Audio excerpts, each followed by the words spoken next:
Well, the Dallas Stars have officially lost 3 straight games, and their most recent loss came on Saturday night against the San Jose Sharks. On today's show, I'll be joining JD Young of Locked On Sharks to break down Saturday night's game, just give our overall thoughts and opinions on that matchup coming up on a Monday edition of Locked On Stars.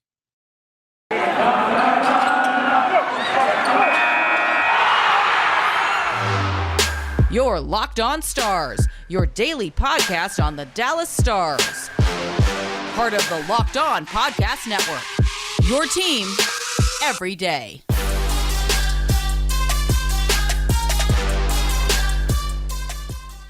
Howdy, Stars fans. Welcome back to the Locked On Stars podcast, the only daily podcast covering the Dallas Stars, part of the Locked On Podcast Network. I'm your host, Dane Lewis. It is Monday, December 13th. And you are locked on the Dallas Stars for better or for worse. And we've seen the worst side of this Dallas Stars team over the past few games. They lost 3 in a row after previously winning 7 in a row. The Dallas Stars looking to bounce back a little bit this week, playing some tough divisional games. But before we get into all that, I want to take a moment and break down Saturday night's game, but I'm not going to do that by myself. I'll be joined by JD Young of Locked On Sharks here in just a moment. But before we get into all that good stuff, do you want to take a moment and say thank you for stopping by today's episode of Locked On Stars. Whether this is your first time here or you are a recurring listener, thank you for making Locked On Stars your first listen of the day. I truly do appreciate it. Be sure to subscribe and follow the podcast wherever you get your podcast at, whether that's on YouTube or your favorite podcasting platform. And also, if you like what you hear, be sure to leave a review down below. I truly do appreciate every single one of you that listen, every single one of you that like, follow, subscribe, and give reviews. But without any further hesitation, let's jump into today's crossover episode between myself and JD Young of Locked On Sharks. But yeah, the big thing, the Sharks, 2-1 win over the Dallas Stars, a game in which James Reimer did James Reimer things. And this, I think, the Stars had an expected goals, all situations at like 3.54, and James Reimer allowed 1 goal. Yeah, I mean, what was your big takeaway coming into this? I know that Dallas is coming off, this was the 3rd game in 4 nights and kind of a tough road trip for them. But what was your big takeaway coming out of this game? Yeah, I think the biggest takeaway from this game, at least for me after watching it, I think you could say this whole road trip is just the cruelty of hockey at times. Just, I mean, obviously, like you said, the Stars with a pretty rough road trip going 0-3 after, tying the franchise record for 7 wins in a row. And, you could argue that they played pretty well in all those games. I'd say the LA game, there was a little bit of rolling over and die aspect at the end. But I mean, against Vegas, that was one of the best games I've watched all season. Back and forth, high energy from both teams. And even the San Jose game, I mean, I know we were kind of talking before recording. It was kind of a boring game at times, but, there were moments, especially near the end, where it got a little more entertaining. There were a few, shorthanded moments or, times on the power play for either team where things got a little dicey. But, I mean, I don't think the Stars really did that much wrong in this game. I think they did a lot of things well. Like you said, a lot of good scoring opportunities. But, Reimer was doing Reimer things, like you said. And so sometimes things just don't fall your way. And I mean, it's just tough for the Stars going 0-3 after building so much momentum and confidence. But, they'll be back at home tomorrow night against the Blues. So hopefully they can get some momentum back against the division rival. Yeah, and I think for kind of like Kyle and I previewed this game, the big thing was you can't let Dallas take advantage on the power play, and they went 0-3 on the power play, and that's where that was a good matchup between the Sharks, the Sharks and the Stars, where they both have very highly rated power plays and penalty kills, and that I think was the big difference where the Sharks were able to score some goals, 5-on-5, especially after they switched up their lines. You had Hurdle and Meyer, which we've been kind of wanting to see together. And look what happens. The Hurdle, that line contributes to both goals this game. But to me, yeah, I think the special teams was kind of the big thing where, Dallas got a lot of chances on the power play, and they had some grade A opportunities, especially with Pavelski, who we will talk about later. And, but yeah, they were able to kind of keep that vaunted penalty kill or power play off the score sheet. And I think that was the big difference in the game. Yeah, absolutely. And I was really interested to see how that matchup would unfold, because I think going into that game, San Jose was second on penalty kill and Dallas was second on power play. And they might have shifted a little bit, but I think they were both still top 5. So, Yeah.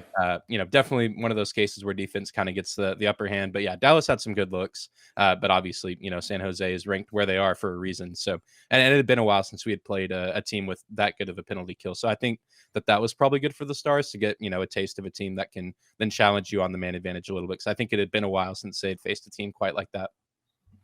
Yeah, and another thing too, I mean, this game was kind of sneaky important because both these teams are right in that wild card mix. I know, I think the Sharks are 1 point out. They've played a few more games than most of the other teams in the wild card race right now. But like, this could be one of those games where, later on in the season where it's like, oh man, the Sharks or the Stars or whoever, they missed or made the playoffs because by a couple points based on a game like this where.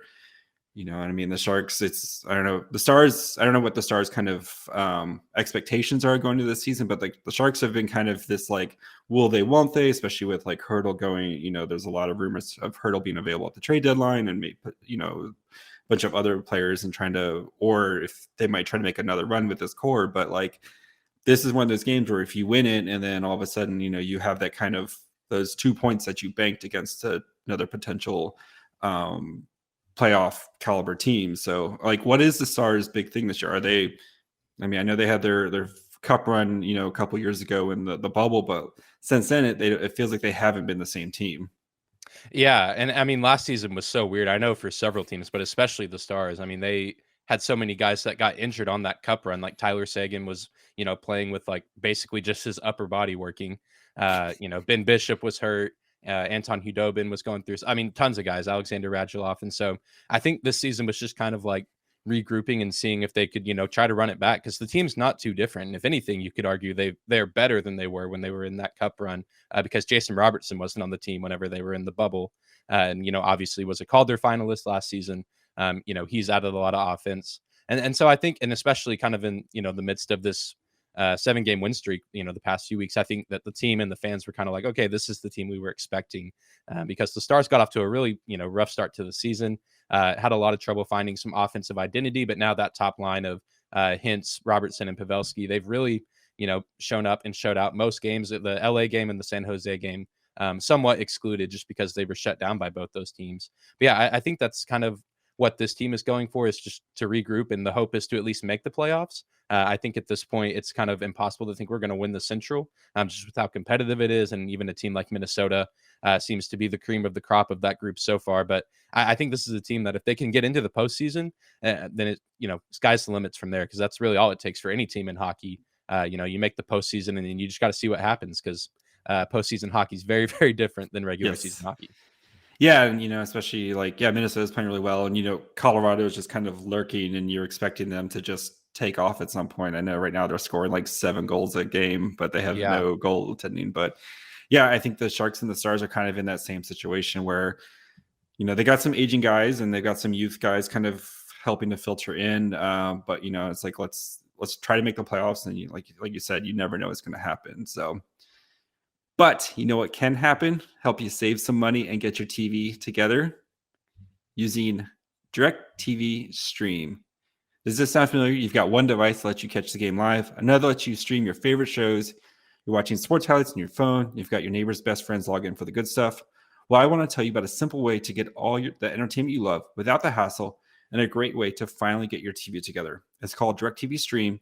And it brings your live TV and on-demand favorites together like never before. So you can watch your favorite sports, movies, and shows all in one place. That means no more juggling remotes, no need to buy another device ever again. And the best part, there's no annual contract.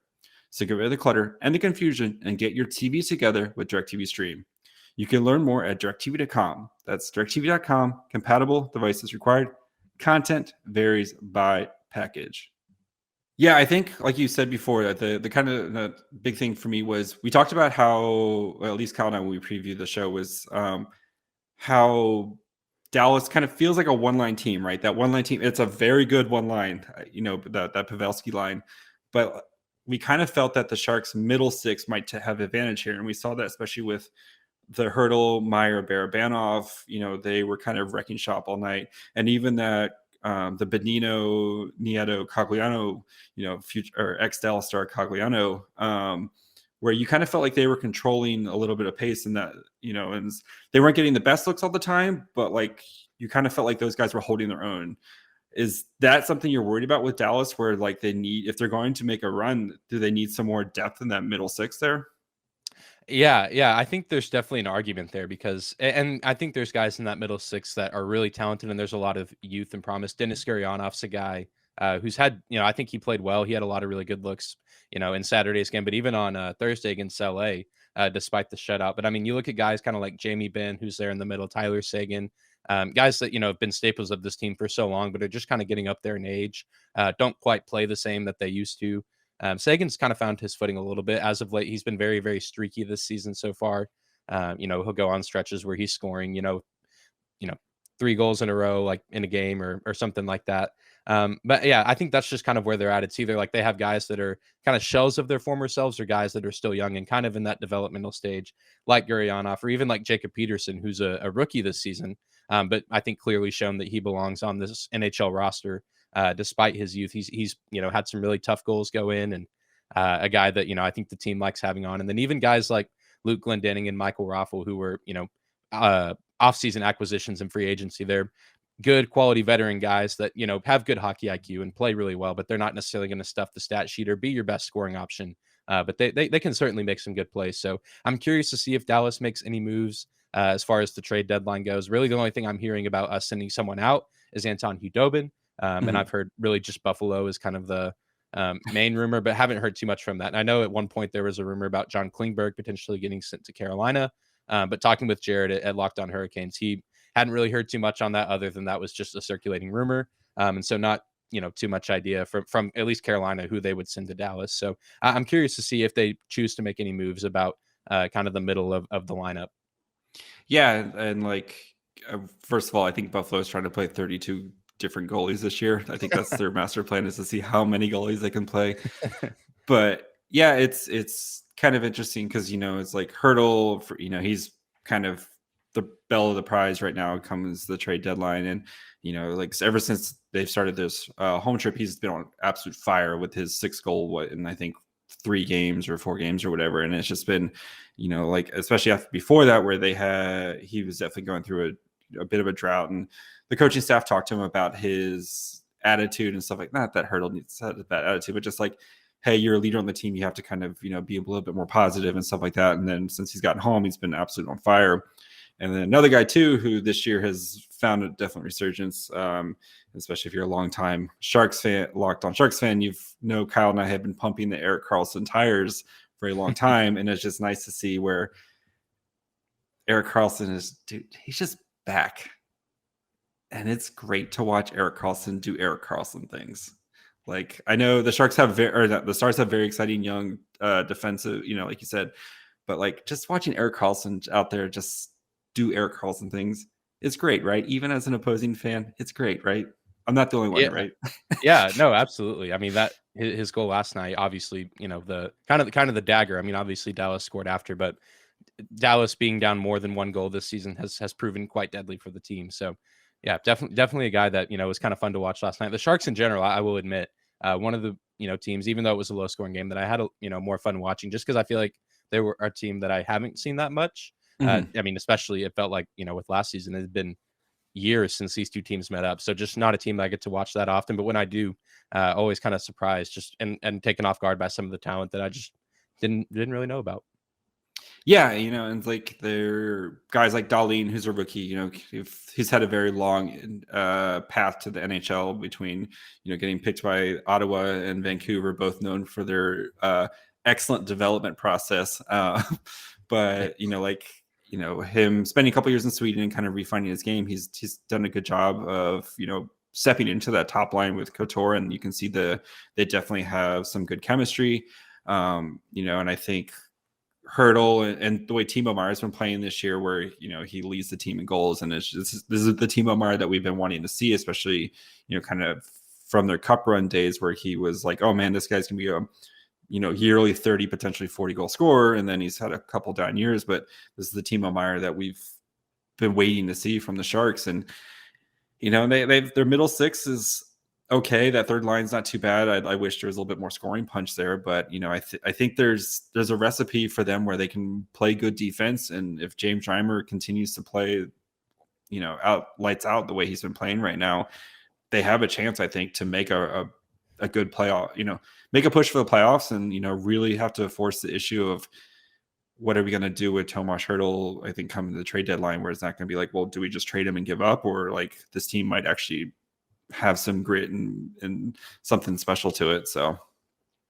Yeah, absolutely. Very, very interesting. I feel like the Pacific Division in general, kind of like, the top half at least, including San Jose, just very interesting this year because Vegas obviously off to a weird start to the year, but they've kind of found their footing. And of course, Edmonton and Calgary are always gonna do the things that they do. So kind of interested to see how that division shapes out as the season goes on. Yeah, and like Anaheim's been off to an insane start, which nobody predicted, and it's kind of like we like kind of predicted Anaheim and LA, where we thought LA might be the team where it's like they could surprise some people, but it's been Anaheim. And then and the thing with Vegas is you got Jack Eichel just waiting, kind of looming. He's coming at some point, and it's really scary when they get him if everything comes together. But before we get into some Joe Pavelski talk, a little hungry. It's Sunday night here. Had a long day of watching football. Might need to grab a little snack to edit this bad boy and enjoy the rest of Sunday Night Football. So that's why I personally reach for Built Bar. So Built Bar, it's the holiday season. You need a protein bar that tastes like a candy bar, but it's even better than a candy bar. Built Bar is filled with so many holiday goodness, rich with decadent flavor, covered in chocolate, but amazingly low in calories, sugar, net carbs, and fat, and high in protein. You get the best of both worlds, delicious and healthy. Built Bar gives you the extra fuel. So if you need to bust down those mall doors, battle all the holiday shoppers, or if you're just standing in endless shopping lines, Built Bar can give you that extra something you need to keep you going. So throw one in your jacket or purse. You never know when you're going to need it. Maybe you're friends with Santa. Well, tell Santa to throw in a few Built Bars into the stockings. With so many flavors, they'll make everyone's Christmas morning a happy one. So check out Built.com and use the promo code LOCKED15 to get 15% off your order. Again, use the promo code LOCKED15 and get 15% off your next order. Yeah, today's episode, you talk about Sunday Night Football in case you're needing to get any of your betting needs met for Sunday Night Football, which is over, but you can still do that for Monday Night Football. You can do that at betonline.ag. BetOnline has you covered all season with more props, odds, and lines than ever before as football season continues to march towards the playoffs. BetOnline remains your number one spot for all the sports action this season. Head to the new updated desktop or mobile website to sign up today and receive your 50% welcome bonus on your first deposit. Just use the promo code LOCKEDON to receive your bonus. From basketball, football, NHL, boxing, and UFC, right down to your favorite Vegas casino games, don't wait to take advantage of all the amazing offers available for the 2021 season. BetOnline is the fastest and easiest way to bet all of your favorite sports. BetOnline, where the game starts. All right, since Kyle is not here, Kyle, the noted Joe Pavelski hater, thinks he's overrated, thinks he's the worst player to ever play in Sharks history. No, I'm just kidding. But Kyle dislikes Joe Pavelski, so we get to talk about Joe Pavelski without Kyle going like, So Joe Pavelski. Yeah, he's great. I mean, he's amazing, right? Yeah, he really is. He seems to not age. I mean, he's 37 and he leads the team in points right now. Or if that, I don't think that's changed. I think that's right. And if he's not, he's top 3. Despite a roster full of other really, really talented players. And also, I feel like the past 3 broadcasts of the past 3 games, someone has mentioned at one point or another that he's always the first guy on the ice at morning skate or just normal practice, standing in front of the net, working on redirects. And I just feel like you don't see that super often, not just in hockey, but any sport. I mean, normally a guy that's Joe Pavelski's age, that's been in, the league as long as he has, they kind of, they have most things figured out, but there's not a whole lot of, dedication to still working on their craft. But I think that's one unique thing about Pavelski. Not necessarily the flashiest guy as far as numbers or stats all time, but just a hard worker. And I think that's something that Dallas has really benefited from since he, basically stepped foot on the ice for his first game as a Dallas Star. Yeah, and before he was with Dallas, he's with the Sharks, and that was the thing was Brent Burns out there shooting those Burns bombs and Pavelski out front tipping those in, and you saw that natural chemistry between those two, and it's like I do miss Joe Pavelski. Remember, Sharks fans, it's not Erik Karlsson's fault that Joe Pavelski isn't here. That money was already like they had already decided that money was going to go to him. It was re-signing Evander Kane. That's $7 million for 7 years, which I'm sure the Sharks now would love to go back and redo. But yeah, and I think too, like, you know, at the time I was a big Joe Pavelski. Like Joe Pavelski is one of my all-time favorite Sharks and stuff. But like, I didn't foresee giving him a 3-year contract working out really well. I'm an idiot because that contract has been great for the Stars this whole time. He's played outstanding. You know, when they went on their cup run, he was, you know, in the bubble, he was amazing during the cup run. I know, like, he had some huge plays, and, you know, and I think with Sharks fans, he died for our sins so we could make a cup run, you know, against Vegas, you know, literally taking that 5-minute penalty and, you know, getting dragged off the ice. I think that's something that Sharks fans I will never forget. But like, it's nice to see that he's continued to play well outside of San Jose. And, you know, I hope when his career is done, you know, that he comes back and he gets the full, you know, jersey retired, full treatment that he deserves as a Sharks fan, because, you know, I mean, what he means to the Sharks franchise and, you know, being the underdog. I know Kyle hates the underdog story, but like, you know, just a 6th-round draft pick coming out of nowhere, and just like you said, just how hard he's worked to be where he is. And somebody just, you know, he could be happily like, you know what, I'm not gonna come in early today. I'm pretty, you know, I do what I do, and, you know, I'm pretty good at it, but like, just tirelessly works on his craft. And that's something to appreciate, just, you know, how, like, especially for a guy for his age, where just how well he's done and for how long he's done it. Yeah, and I don't think anyone would blame him if he did, you know, take days off or, you know, show up maybe a little, like, because he has been around for so long, and I'm sure his body is wearing down and he's starting to feel the, you know, the mileage racking up. But yeah, such a valuable guy to this team, just in the way he plays, but also I think, you know, just a great mentor to a lot of our young guys, like Jacob Peterson. I mentioned the rookie, but even Rupe Hintz and Jason Robertson, who he shares, you know, that top line with. I mean, those are two guys who their careers are still ahead of them. They're playing great right now, but I think they still have a ton to learn.